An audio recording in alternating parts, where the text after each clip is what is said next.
Merci Madeleine, merci Guillaume, merci à vous toutes et à vous tous pour votre présence dans cette salle et pour votre présence sur Internet. Donc mon plaisir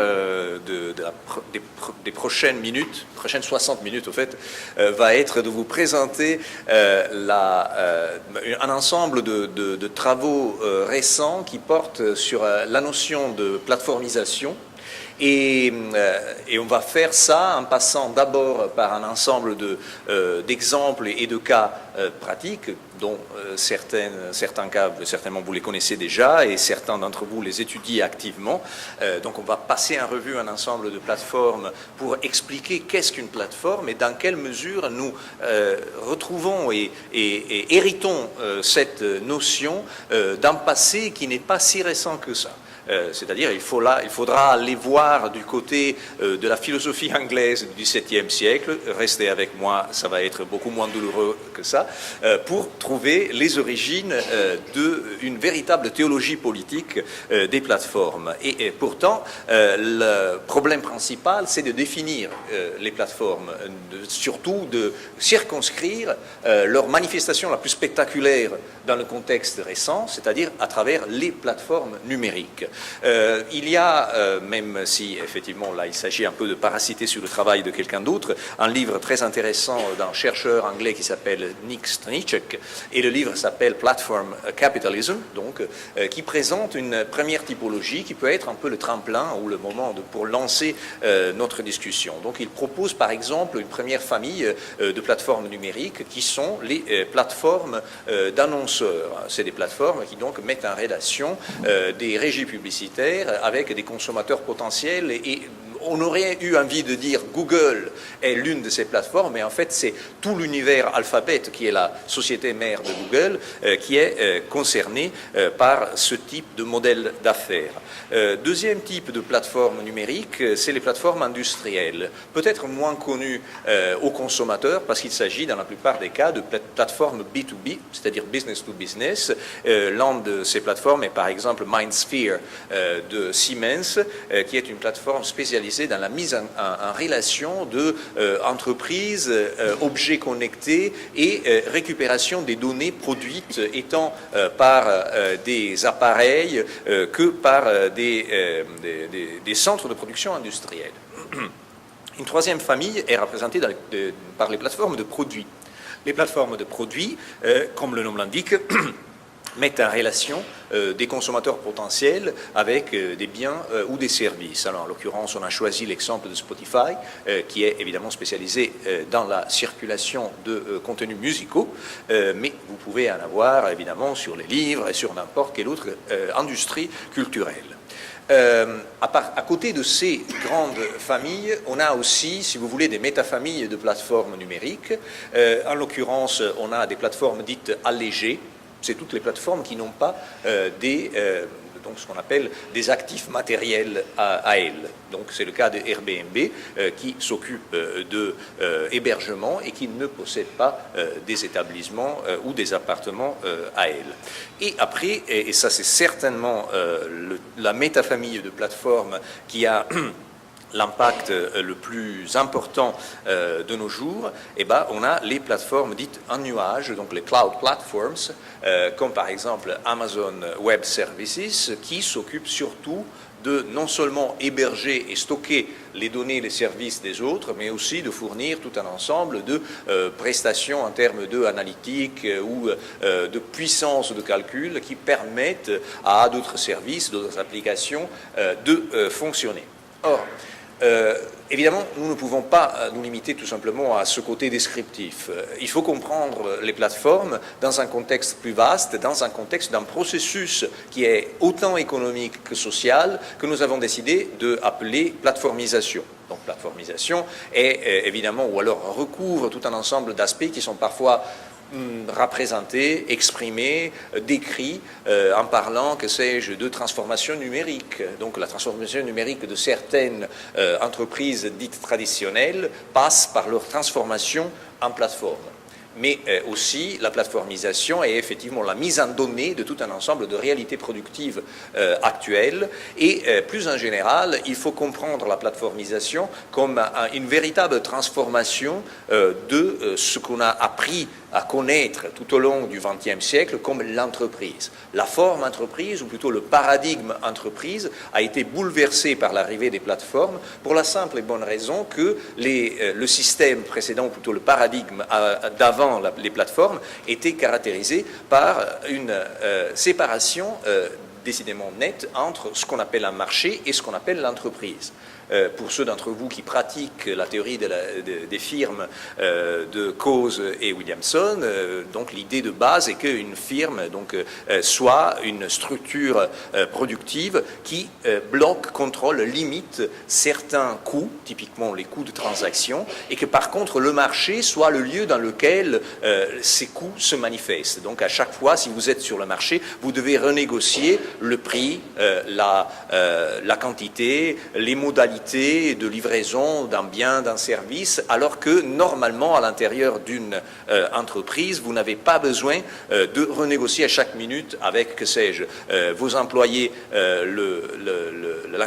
type de prestation qu'ils vont assurer ou avec vos fournisseurs le type de livraison qu'ils vont produire. Le problème est que les plateformes ne sont pas caractérisées par ce découpage fort. Au contraire, elles peuvent être décrites comme des hybrides entre marché et entreprise. Et c'est-à-dire que comme les entreprises, elles présentent par exemple des hiérarchies visibles, elles présentent aussi un ensemble de coûts qui sont bloqués. Par contre, comme les marchés, elles sont aussi des lieux de fluctuation de certaines quantités économiques. Donc typiquement, si vous pensez à Uber et comment elle fait fluctuer ses prix à travers son algorithme de tarification dynamique, voilà, c'est aussi un marché de ce point de vue-là. Ou peut-être l'exemple le plus clair d'une entreprise en même temps marché, c'est Amazon. Amazon est une entreprise des plus traditionnelles, surtout quand il s'agit de sa discipline du travail, qui est des plus brutales et des plus arriérées, certains oseraient dire, très 19e siècle carrément. Par contre, c'est aussi un marketplace, c'est aussi un endroit dans lequel des quantités et des produits sont échangés à chaque minute, et surtout dans lequel, comme sur un marché classique, il faut assurer la coordination de tout un ensemble d'acteurs économiques.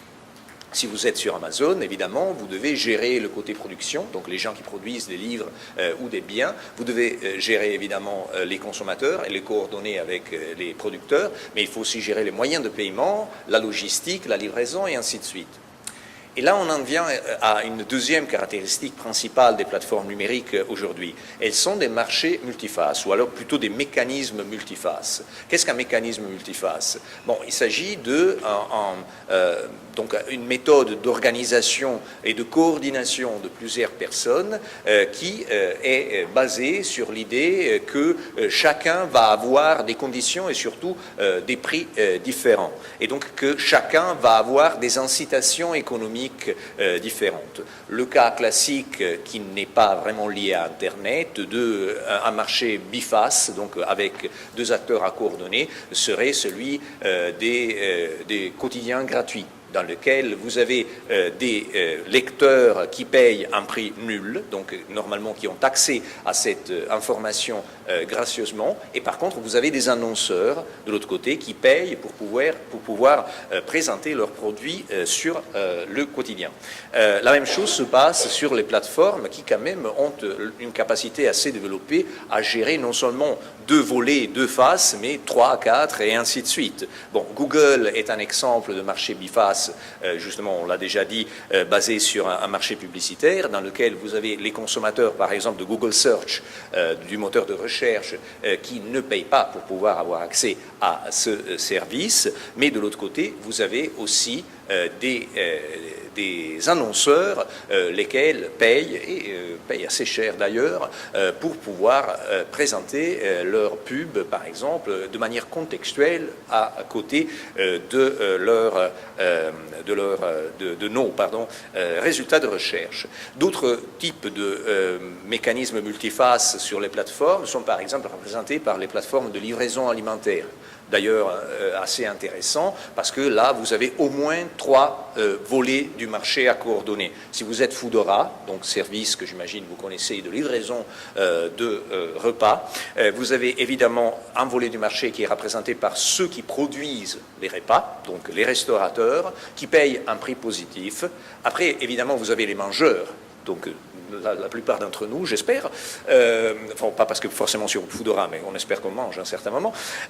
qui payent un prix positif, mais quand même moins important que dans d'autres cas, donc certainement moins important que si le mangeur se rendait au restaurant ou s'il se faisait livrer par d'autres méthodes. Et en plus, vous avez des livreurs, lesquels sont des utilisateurs de la plateforme qui payent, figurez-vous, un prix négatif, c'est-à-dire qu'ils sont rémunérés pour utiliser la plateforme. Alors, là, la question de l'architecture de ces prix et des incitations économiques est extrêmement importante parce que de cette question dépend la fonction principale des plateformes numériques aujourd'hui, c'est-à-dire celle d'être des mécanismes de capture de la valeur produite normalement par leurs usagers mêmes. Et même si en général, effectivement, vous avez aussi des modèles d'affaires qui proposent de la création de la valeur sur les plateformes, ces modèles ont une tendance par rapport à des réalités productives plus traditionnelles comme les entreprises, plutôt à basculer du côté de la captation de la valeur. Donc la valeur, typiquement, est produite sur les médias sociaux, c'est un exemple parmi d'autres,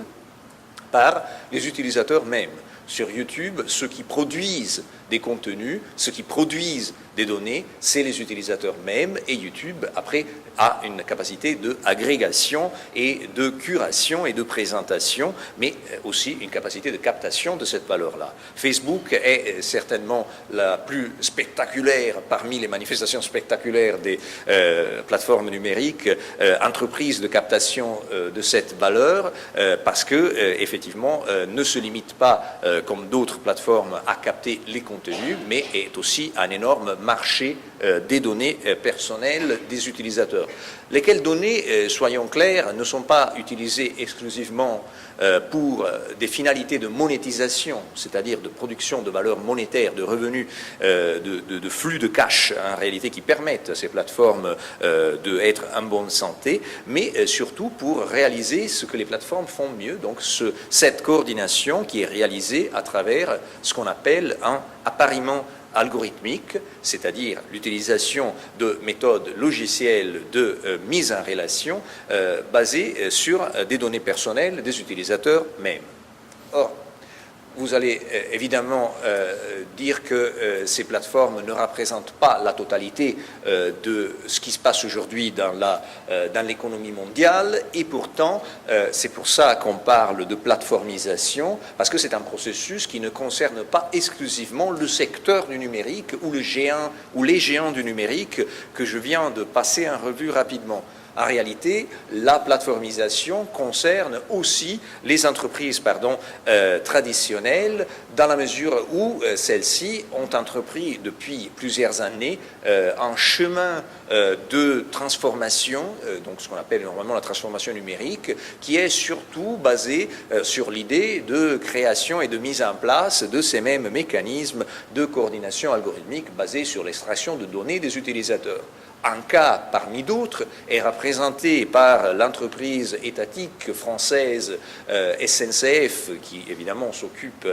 des chemins de fer, qui depuis plusieurs années a créé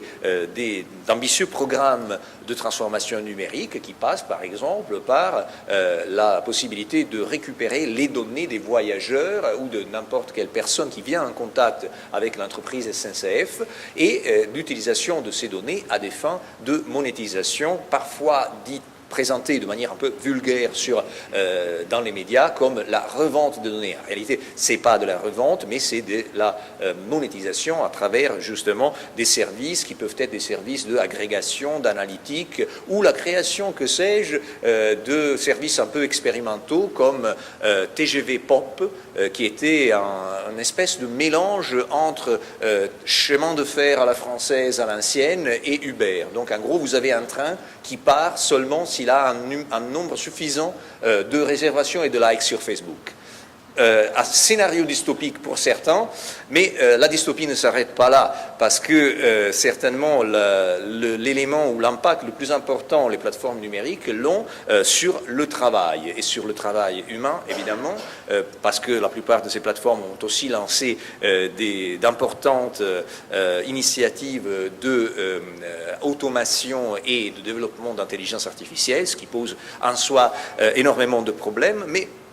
j'aurais envie de dire et d'argumenter que l'impact principal des plateformes numériques l'ont en termes de ce qu'on appelle l'éviction de la force de travail humain. Donc en gros, ce qu'on appelle aussi en anglais de crowding out, qui consiste à progressivement pousser à l'extérieur de la plateforme et des entreprises les utilisateurs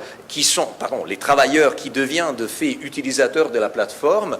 pour pouvoir ensuite les inscrire dans un écosystème productif de sous-traitants, de fournisseurs, d'usagers anonymes, tout sauf travailleurs, mais pourtant producteurs de valeur. Et pour pouvoir produire cette valeur, ces ex-travailleurs, devenus désormais usagers, doivent réaliser des gestes productifs qui sont extrêmement standardisés. Donc en gros, au lieu d'être des travailleurs spécialisés, ils doivent être des cliqueurs assez anonymes et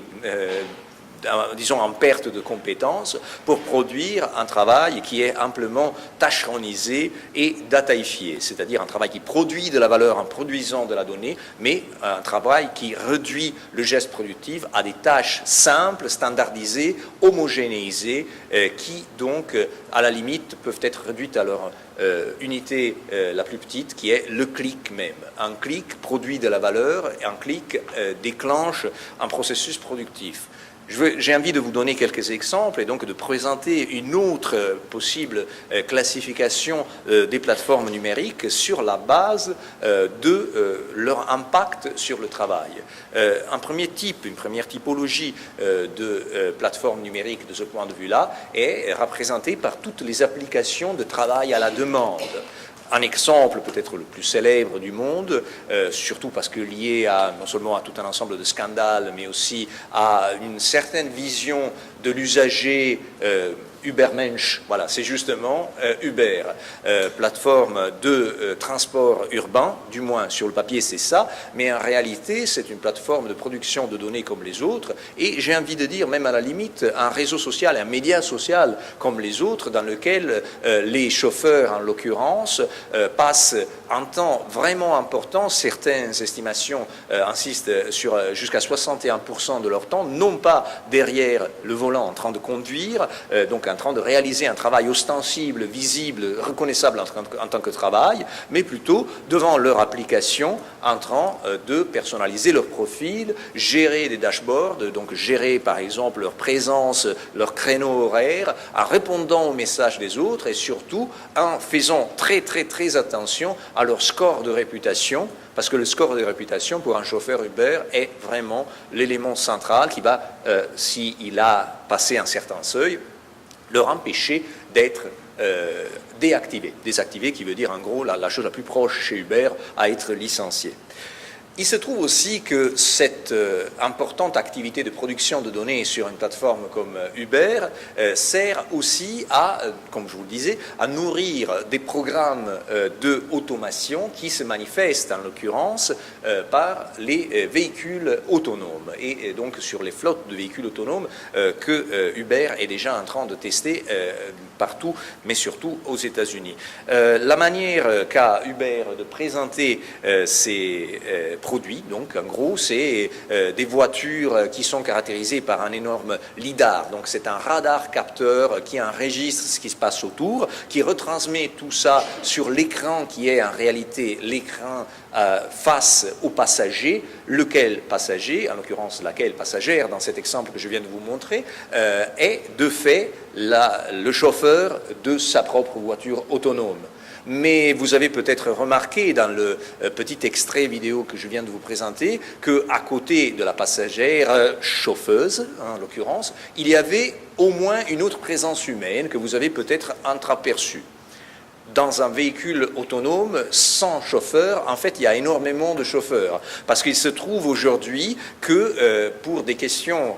qu'on pourrait aborder dans la discussion ensuite, les véhicules autonomes sont aussi dotés de ce qu'on appelle un opérateur de conduite. Vous avez eu, donc déjà, je vous disais, vous avez vu passer brièvement, vous avez entreaperçu sa main, mais si vous avez suivi, par exemple, la dernière nouvelle de l'accident mortel en Arizona, qui a malheureusement coûté la vie à cette femme qui traversait la route une nuit avec son vélo, vous avez aussi remarqué que depuis l'intérieur de la voiture, la vidéocam a enregistré la présence d'un chauffeur dans un véhicule sans chauffeur. Donc en réalité, il s'agissait d'un opérateur de conduite dont l'activité officiellement n'était pas de conduire, mais d'empêcher le scénario le plus terrible, donc en réalité qu'il y ait mort d'homme ou de femme en l'occurrence, et qui donc devait être capable de stopper net le véhicule dans ce cas-là. Donc depuis l'intérieur d'un véhicule autonome, en réalité, on a des présences humaines que les plateformes numériques cherchent activement à occulter, à invisibiliser. Et je n'exagère pas quand je dis que le travail humain est rendu invisible par ces services, parce que si dans cette image statique, vous voyez donc un fauteuil un véhicule autonome et vous voyez sous le fauteuil pointer ces deux mains d'un être humain qui touche évidemment le volant, et ben, ce n'est pas une image satirique, mais au contraire une expérience menée par l'entreprise Ford dans plusieurs villes américaines pour tester, soi-disant, la réaction des passants ou des gens dans la rue à un véhicule sans chauffeur, mais en réalité avec un chauffeur bien présent à l'intérieur. Et ça, c'est un peu une métaphore de ce qui se passe aussi dans d'autres familles de plateformes numériques, en l'occurrence ce qu'on appelle les plateformes de micro-travail, qui sont extrêmement importantes pour réaliser ce qui passe aujourd'hui par l'intelligence artificielle. Donc en gros, quand on vous parle d'intelligence artificielle, on vous parle de services qui sont capables de réaliser de manière automatique un ensemble d'activités, mais on vous dit aussi que c'est fait grâce à la magie de l'apprentissage automatique, mais qui dit apprentissage dit enseignement, et on ne vous dit jamais qui enseigne aux machines à faire ce qu'elles font. Eh bien, la réponse nous vient d'un service de Amazon qui s'appelle Amazon Mechanical Turk. Alors là, on est en 2018, moi j'aime faire ça, ça fait des années que je pose cette question. Combien d'entre vous, je vous invite à lever vos mains,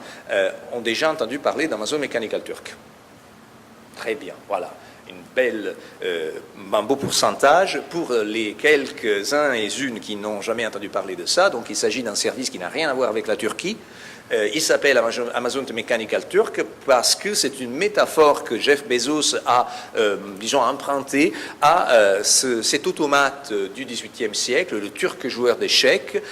qui avait été inventé par un ingénieur de génie, le baron von Kempelen, à la cour de Vienne en 1869, et qui était le premier cas d'intelligence artificielle, c'est-à-dire d'une intelligence artificielle fausse, parce que ce joueur d'échecs qui devait, pour pouvoir défier, challenger des joueurs humains, anticiper et simuler les processus mentaux et cognitifs des joueurs d'échecs humains, eh ben, avait un terrible secret qui se cachait à l'intérieur, c'est-à-dire un être humain qui était le véritable joueur d'échecs. Qui était-il, ce joueur humain? Bon, les légendes sont multiples. Certains hypothèsent qu'il s'agissait d'un nain. Certains, donc, qui pouvaient être une personne de petite taille, qui pouvait se cacher dans la structure. D'autres insistaient sur le fait qu'il s'agissait d'un amputé, d'une personne amputée de ses jambes. Edgar Allan Poe, certainement le moins politiquement correct parmi tous ceux qui ont avancé des hypothèses, insistait sur le fait qu'il s'agissait d'un Italien brun et bossu, et donc capable d'être là recroquevillé à l'intérieur de cette machine. C'est pas important de savoir qui se cachait réellement derrière ou dedans le turc mécanique. Ce qui est important est que dans aucune des hypothèses avancées, il s'agissait d'un joueur d'échecs de génie. Il s'agissait presque toujours d'une sorte de personne ou porteuse de quelque forme de handicap, ou pire, d'un Italien, mais ça c'est une autre question. Bref, pas de quelqu'un qui soit que sais-je, l'équivalent du data scientist d'aujourd'hui ou de l'ingénieur informatique capable de forger cette machine, capable de sortir comme Athènes de la tête de Zeus, déjà prête à combattre. Au contraire, ce qui se passe aujourd'hui sur Amazon Mechanical Turk, et c'est pour ça que Jeff Bezos en 2005 a voulu récupérer cette métaphore, il se passe que vous pouvez vous inscrire sur ce qui est en réalité un marché du micro-travail. Vous pouvez vous inscrire si vous êtes une entreprise en tant que requérant du travail d'autrui, et si vous êtes un travailleur, ou plutôt un micro-travailleur, ou encore un turqueur, on l'appelle comme ça, vous pouvez vous inscrire pour réaliser des micro-tâches qui sont du type, que sais-je, retranscrire un ticket de caisse. Donc retranscrire les prix et le type de produit et le lieu dans lequel la transaction a eu lieu. Ou alors, par exemple, regarder 10 morceaux de musique et les organiser dans une playlist. Ou alors regarder une photo et dire si c'est un chaton ou un arbre. Alors, vous allez me dire, mais normalement, ça c'est le travail des algorithmes, entre guillemets. Mais, ou alors le travail des machines. Encore une fois, les machines ne naissent pas déjà capables de réaliser ce qu'elles font. Elles ont besoin d'être entraînées et l'entraînement est réalisé par ces micro-travailleurs, lesquels sont rémunérés des chiffres faramineux. Donc, ils sont rémunérés à la hauteur parfois de 0 ou 1 ou 2 ou 3 centimes de dollars pour réaliser des tâches qui sont, je répète, extrêmement simples et assez rapides à réaliser, mais qui sont extrêmement peu rémunérés, faiblement rémunérés. Alors, évidemment, on se pose la question, qui est prêt ou prête à travailler pour des chiffres ridicules comme 1 centime, 2 centimes. Et voilà, donc si on regarde le marché mondial du microtravail, qui quand même fait, selon des estimations assez prudentes, au moins 5 millions de microtravailleurs, il s'agit dans la plupart des cas de personnes qui se trouvent dans le sud global. Les pays les plus concernés sont l'Inde, l'Indonésie, mais aussi dans certains cas, certains pays d'Afrique. Les pays d'Afrique, évidemment, travaillent surtout avec la France, et donc certains osent dire d'une manière un peu ironique que le Madagascar est le champion français de l'intelligence artificielle, parce que si on regarde la géographie de la distribution de ce micro-travail, et ça c'est le travail des collègues du Oxford Internet Institute qui ont cartographié l'une de ces plateformes, on voit que les pays évidemment les plus importants, qui sont représentés par un cercle plus important, c'est ceux dans lesquels on a plus de transactions, autant en termes de production de clics, production de micro-tâches ou d'achat de micro-tâches. Les pays qui ont une couronne rose sont les pays acheteurs de micro-tâches, et les pays qui ont une couronne plutôt rouge sont des pays producteurs de micro-tâches, donc les pays où sont les micro-travailleurs. Regardez avec moi où sont les micro-travailleurs aujourd'hui: Inde, Philippines, Bangladesh, Pakistan, Chine, Russie, Ukraine, et pour l'Europe, la Pologne. Regardons plutôt du côté des acheteurs de micro-tâches, les États-Unis évidemment, l'Australie, le Canada, le Royaume-Uni et la France sont parmi les plus importants. Donc, il y aurait beaucoup de choses à dire sur le type de logique néocoloniale qui se met en place. Personnellement, j'ai plutôt tendance à insister sur le fait qu'il ne faut pas galvauder la notion de colonialisme, et que le colonialisme est quelque chose d'encore extrêmement présent. On n'a pas besoin d'aller chercher du côté des plateformes, mais certainement il y a des déséquilibres et des formes de dépendance globale qui relèvent aussi, par exemple, des migrations. En gros, il faudrait regarder ce micro-travail sur les plateformes comme des sortes de micro-migrations virtuelles de pays du Sud vers le pays du Nord, surtout face à un contexte international qui est marqué dans nos pays, dans les pays du Nord, par une militarisation des frontières et par une difficulté réelle et physique de traverser les frontières pour pouvoir effectivement réaliser ces migrations vers les pays du Nord. encore avec moi, j'espère, parce que on est pratiquement arrivé à la moitié de notre présentation avec une troisième et dernière famille de plateformes numériques et surtout de travail sur les plateformes numériques. J'ai nommé le travail social en réseau, donc en gros toute production de valeur qui passe par nos usages ordinaires, par ce qui a souvent été décrit, et, bon, pour cause, je veux dire, comme participation ou comme même parfois comme consommation de produits culturels, mais le fait d'être sur Facebook, de produire et de laisser, de poster des contenus sur Facebook, mais encore de circuler, de partager, de liker, de qualifier de contenu sur Facebook, peut être considéré comme une forme de travail. S'agit-il pour autant, comme certains collègues et certaines collègues insistent, d'un travail gratuit? Personnellement, j'ai tendance à mettre cette gratuité entre guillemets, d'une part parce que, d'une manière ou d'une autre, ces plateformes ont une manière de nous faire payer ce qui est gratuit, mais ça, c'est une vaste question, mais surtout parce qu'il y a des flux vraiment importants de travail mal rémunéré, faiblement rémunéré, qui irriguent et façonnent ce que nous, encore une fois, usagers privilégiés, dans des contextes privilégiés d'usage, considérant comme du travail gratuit. En réalité, derrière tout fonctionnement d'une plateforme de médias sociaux, on a par exemple des activités extrêmement importantes de modération. La modération qui, dans des cas assez bénins, peut être par exemple la modération de contenu considéré comme problématique parce que, disons, moins en accord avec les standards moraux et les normes de décence, on va dire comme ça, de chaque pays. Mais dans d'autres cas, ce travail mal rémunéré, faiblement rémunéré, prend aussi des tournures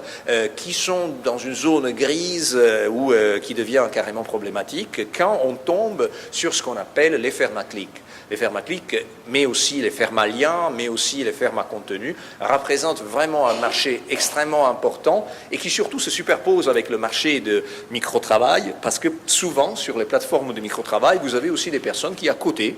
vous font aussi 600 000 likes sur YouTube. Donc, ils vous entraînent une intelligence artificielle, mais ils vous laissent des pouces sur YouTube ou des likes sur Facebook. Et ça, c'est quelque chose que les plateformes à la Facebook traitent d'une manière extrêmement ambiguë. Officiellement, il n'y a pas de place sur des plateformes bien comme Facebook, YouTube, pour ces faux likes, ces faux clics, etc., etc.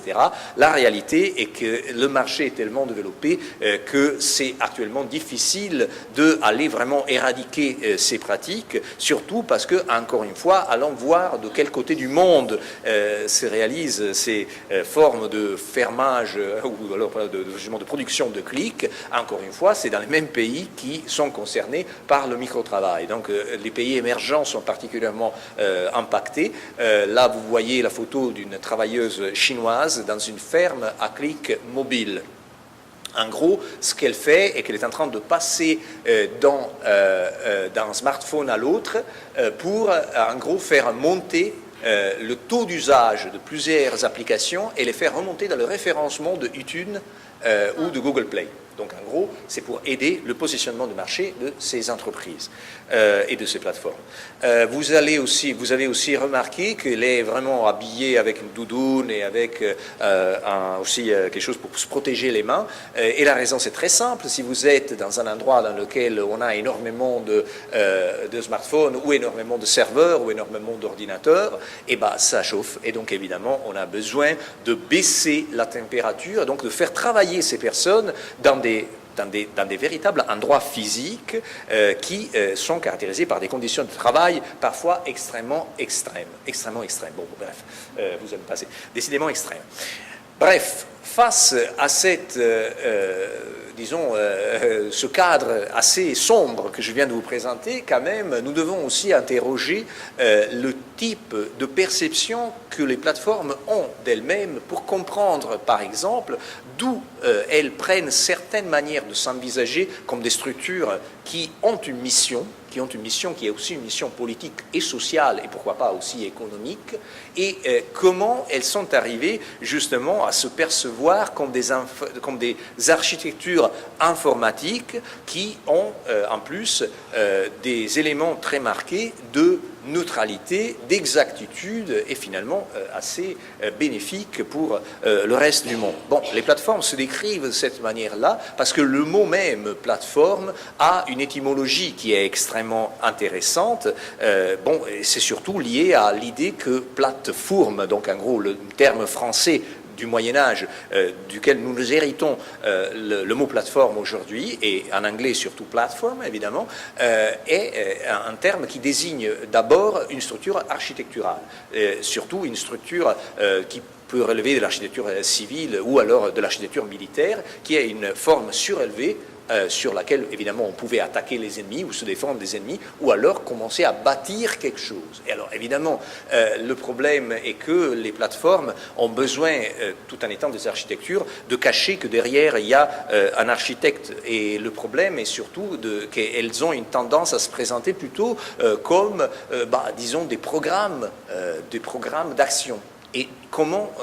on était venu à ça? Encore une fois, c'est l'étymologie ou plutôt l'histoire de cette notion qui nous aide, parce que le mot plateforme, qui encore une fois représentait une structure surélevée, est devenu aussi à partir du XVIIe, XVIIIe et après XIXe siècle un lieu depuis lequel on prononce un discours politique. On porte un discours politique à partir d'une plateforme, et par métonymie, la plateforme est devenue le discours politique même. Et là, on se retrouve très vite, par exemple, non pas en Angleterre, comme je vous avais annoncé, mais on va y venir, mais plutôt de ce côté-là de l'Atlantique, aux États-Unis,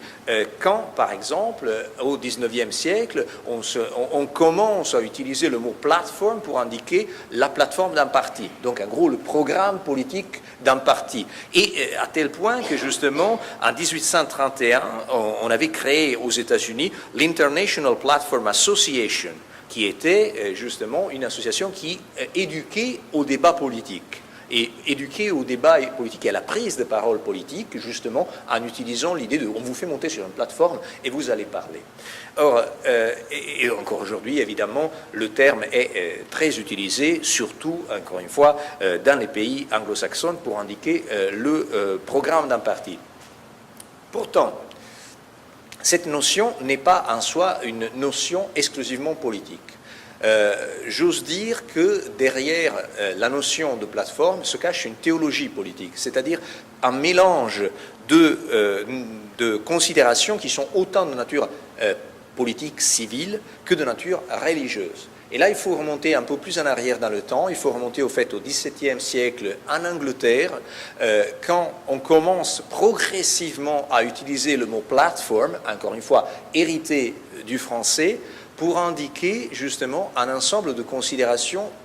autant religieuses que civiles. C'est le cas de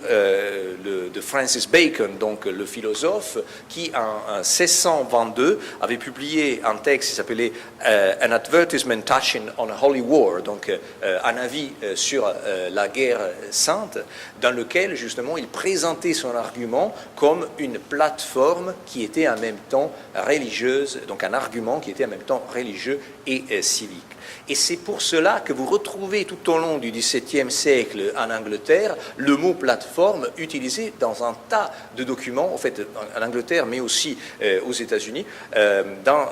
un ensemble de documents qui étaient liés par exemple aux églises et aux premières structures religieuses des pèlerins, donc au Royaume-Uni, ou plutôt aux États-Unis, ou plutôt dans les colonies d'Amérique. Donc ce que vous voyez là, c'est la première page de ce qu'on appelle la Cambridge Platform, qui était donc un programme de gouvernance des structures religieuses et politiques des colonies américaines de 1648 et pas plus tard, enfin en 1658, vous avez aussi la Declaration of Savoy qui se présente comme une platform of discipline. Donc encore une fois, un programme pour la discipline religieuse des églises congrégationnistes anglaises. il y a un moment où la religion se mélange de manière inextricable avec le politique, et c'est encore en Angleterre, et c'est encore entre la révolution, ou plutôt la première révolution, la grande rébellion anglaise des années 40, et la glorieuse révolution anglaise des années 80 du XVIIe siècle. Et c'est autour d'un mouvement qui, personnellement, je considère comme extrêmement important, parce que c'est le mouvement qui va donner à la notion de plateforme son portée politique, sa charge politique réelle, c'est le mouvement des diggers, donc le mouvement des bêcheux, le mouvement qui est le premier mouvement anarcho-communiste chrétien du XVIIe siècle, qui prône l'appropriation de la part du peuple des terres des nobles, évidemment, et qui surtout insiste, dans un texte publié par le chef, donc l'initiateur de ce mouvement, qui s'appelait Gerard Winstanley, et le texte s'appelle The Law of Freedom in a Platform, donc la loi de la liberté faite programme, faite plateforme, insiste sur 3 éléments qui sont extrêmement importants pour comprendre ce qui se passe aujourd'hui en termes de récupération sur les plateformes numériques aujourd'hui. Le premier concept, le premier principe affirmé par Gerard Winstanley et les bêcheux, donc les diggers, est qu'une plateforme pour un programme de société pour les individus libres doit être avant tout caractérisé par une mise en commun des ressources productives. Donc il faut mettre ensemble les ressources productives. Et le deuxième point, c'est l'abolition de la propriété privée. Donc le fait que personne ne soit plus propriétaire d'un bien ou d'un service. Et le troisième point, c'est le dépassement de la servitude via le travail. Donc en gros, l'abolition du travail. Institution des communs, abolition de la propriété privée et abolition du travail sont les 3 principes qui marquent le passage de la notion de plateforme d'un milieu vaguement religieux ou vaguement politique religieux dans le milieu, ou plutôt le contexte de réflexion politique pleine. Et ça, c'est quelque chose qui, après, se manifeste encore plus tard dans d'autres textes anglais de la même époque, dans lesquels, par exemple, on présente les commons comme une plateforme de gouvernance. Donc, on appelle ça a platform for polity. Je ne vais pas insister plus que ça, mais ce qui est important est que la récupération économique récente par les plateformes numériques, il ne faut pas l'imaginer comme tout simplement quelqu'un qui s'inspire d'un discours politique, mais vraiment par une transition qui passe par le politique. Les premières personnes qui commencent à parler de plateformes dans le contexte numérique ne sont pas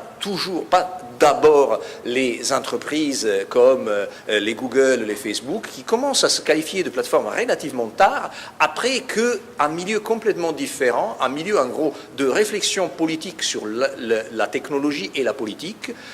qui a été en gros ceux qui, à la moitié des années 2000, se faisaient appeler le gouvernement 2.0, et qui était par exemple disons, conduit et animé par des personnes comme Tim O'Reilly, qui propose effectivement le fait de transformer l'État en plateforme. Et pour transformer l'État en plateforme, il faut que l'État se comporte comme les grandes entreprises du numérique. Tim O'Reilly publie entre la fin des années 2000 et le début des années 2010 un ensemble de textes extrêmement importants et qui influencent tout un tas de personnes sur le fait que l'État plateforme doit se comporter, doit être capable de justement capter la valeur produite par les citoyens. Donc, il doit faire comme Google, comme Facebook, comme MySpace à l'époque, parce qu'on peut aussi faire un peu d'archéologie de ces plateformes-là. Et c'est à ce moment-là qu'on réalise aussi un détournement des 3 principes. Que je vous avais détaillés, donc le principe des communs, le principe de l'abolition de la propriété privée, le principe du dépassement du travail, et c'est à ce moment-là qu'on en vient à ce qui se passe aujourd'hui sur les plateformes numériques. Les plateformes numériques détournent par exemple le principe de la mise en commun, donc la gouvernance des commandes, polity by commons, qui se transforme aujourd'hui non pas dans une mise en commun, mais dans un partage. Donc, comme on parle justement de la sharing economy ou de l'économie collaborative à un certain moment. Et ceci est aussi lié à l'idée de l'abolition du travail salarié, qui n'est pas l'abolition de l'assujettissement des travailleurs, ou la critique qui faisait Gerard Winstanley du work in hard drudgery, donc du travail extrêmement pénible, du travail de servage, justement des personnes qui travaillaient la terre à l'époque. mais se transforme aujourd'hui dans la glorification du freelance, dans l'idée que Uber, par exemple, vous présente, vous n'êtes pas indépendant, voilà, un subordonné, un employé de cette plateforme, mais vous êtes un partenaire indépendant, vous êtes vous-même un entrepreneur. Et donc on a aboli le travail tout simplement en niant que ce qu'on réalise, c'est du travail. Et le troisième principe détourné, c'est celui de l'abolition de la propriété privée, donc ce type de proto-communisme agraire des Bécheux au XVIIe siècle, qui se transforme aujourd'hui en ouverture des données sur l'état plateforme. L'idée, en gros, que, par exemple, si ce n'est pas sur l'état plateforme, mais sur les plateformes propriétaires, le fait, par exemple, qu'on ait justement des plateformes dans lesquelles personne ne possède les moyens matériaux de production. Voilà. Et qu'à la limite, si on fait de l'économie circulaire et du partage, je n'ai pas besoin d'être propriétaire d'un marteau ou d'une lave-vaisselle, je peux tout simplement m'organiser algorithmiquement via évidemment une plateforme pour emprunter la lave-vaisselle de mon voisin ou le marteau de mon voisin. Voilà. Après cet excursus extrêmement dense et certainement, encore une fois, on s'est encore en plus enfoncé dans le côté sombre des plateformes, j'ai envie de terminer et de vous quitter avec quand même la possibilité d'envisager une récupération, une sorte de revival de la signification originaire des plateformes. Donc en gros, aussi du message et du programme qui étaient liés aux plateformes, du message politique et du programme politique qui étaient liés aux plateformes au début. Et donc aussi proposer ou avancer l'idée qu'une autre plateforme, une autre plateformisation est aujourd'hui possible. Et il y a un ensemble de réalités ou un ensemble d'entités sociales qui sont aujourd'hui engagées dans plusieurs mouvements, dont certainement, à mon sens, le plus significatif est celui de ce qu'on appelle le coopérativisme de plateforme. Platform Cooperativism est un mouvement qui a été fondé en 2014 entre l'Europe et les États-Unis à surtout l'impulsion de deux chercheurs qui sont Trevor Scholz et Nathan Schneider, qui, en gros, proposent d'une part des alternatives coopérativistes aux plateformes propriétaires pour pouvoir faire en sorte, en réalité, que la propriété même des plateformes soit des travailleurs des plateformes même qui sont les usagers et que donc, d'une certaine manière, on ait une forme de participation populaire à ce mouvement général, à cette mouvance générale de plateformisation. L'idée de base est que cette propriété des plateformes ne se manifeste pas seulement dans une propriété financière, donc un droit de propriété ou une espèce de plateforme comme copropriété, mais aussi sur une possibilité des usagers de contrôler la gestion algorithmique que les plateformes font des activités productives. Et donc, par exemple, d'être propriétaire de l'algorithme. Et il y a un ensemble de coopératives qui aujourd'hui se présentent comme les alternatives de cette mouvance-là aux plateformes propriétaires. Donc, par exemple, si vous connaissez TaskRabbit, qui est une plateforme qui vous propose de faire des micro-tâches chez vous, par exemple, vous avez des personnes qui viennent chez vous pour, que sais-je, planter un clou ou alors regarder votre enfant pour 30 minutes, pas une heure, mais 30 minutes ou 20 minutes, ou quelqu'un qui, par exemple, ait envie de rester à votre place dans la file d'attente pour aller récupérer vos courses ou le prochain smartphone, peu importe, voilà, vous pouvez payer quelques dollars ou parfois moins des personnes sur TaskRabbit. Et par contre, encore une fois, TaskRabbit est une entité propriétaire et des plus féroces vis-à-vis de ses travailleurs. Et donc, l'alternative non propriétaire coopérative s'appelle Coopify, qui propose justement des rémunérations adéquates, qui propose des conditions de participation des usagers travailleurs à la structure même et justement aux méthodes d'allocation des travailleurs vers des tâches déterminées, et donc en fait de participation algorithmique. eBay, bon, vous le connaissez, mais l'alternative non propriétaire, l'alternative coopérative s'appelle Fairmondo, qui est une plateforme allemande désormais installés dans d'autres pays d'Europe, ou alors vous avez aussi des alternatives coopératives à des plateformes de contenu comme Flickr. Donc Flickr, vous le savez, c'est un marché des contributifs ou participatifs des images photographiques, mais vous avez aussi l'alternative coopérative qui s'appelle Stocksy, dans laquelle vous avez des créateurs d'images qui partagent ces images-là, qui ne se laissent pas spolier des droits sur ces images-là, comme le fait Flickr, qui monétise vos photos, et qui qui en plus présente ces images comme libres de droit. Donc, effectivement, on a un modèle d'affaires extrêmement intéressant. Et la dernière le dernier couple que je présente, c'est plutôt l'alternative non propriétaire à Deliveroo. Donc Deliveroo, encore une fois, dernièrement a été au centre d'un ensemble de scandales liés aux modalités au manque plutôt de rémunération et aux conditions de travail de ces riders, donc de ces livreurs. L'alternative lancée aujourd'hui en France et en Europe s'appelle CoopCycle, qui est une plateforme coopérative de livraison, par exemple, qui est de propriété des livreurs mêmes. On a aussi le deuxième aspect, donc ça c'est seulement pour parler de la partie des commons, à la limite, de la partie de l'abolition de la propriété privée ou de la participation à la propriété, mais on a aussi une récupération du sens primaire, du sens originaire des plateformes à travers une remise en commun de ce qui est produit sur les plateformes. Donc certaines des plateformes coopératives, comme la plateforme MeData, proposent des data commons. Donc l'idée, ça c'est lié en réalité à des données de santé, et l'idée que ces données de santé, bien sûr, si on arrive à respecter la confidentialité et la vie privée de ceux qui les produisent, donc des usagers même, peuvent être extrêmement importants pour aider la science, pour aider la recherche scientifique, et donc pour le fait de créer